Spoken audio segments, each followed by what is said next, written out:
Usa ka pickup truck may bangga sa usa ka tindahan sa Maa, Davao City. Ani ang report.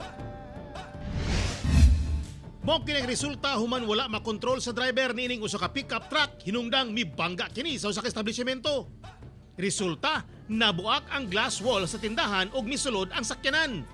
Sa kakusog sa pagkabangga, pipila ka mga furniture ang nadanyos, lakip ang usa ka estatwa ni Captain America. Ako segunda tapos abi na kog pa-neutral siya, permira di ay. Sa sulod din ako sa permira tapos pagbuhi na ko sa clutch ug sa sa brake.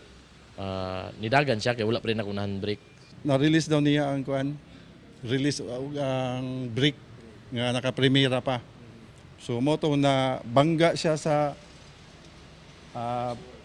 glass wall diri sa Light Hub nga establishment.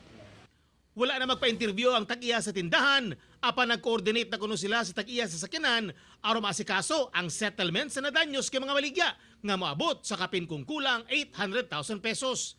Hinoon, swerteng walay naangol sa pangitabo. Nasayrang baguhan nga driver ang nagmaneho sa mong sakyanan, busa dunay tambag ang kapulisan. Basta bago mo ita mag-drive, dapat doble ingat gyud ta. Kauban si Melchor Awing sa kamera, ako si Teco Campo para sa One Mindanao.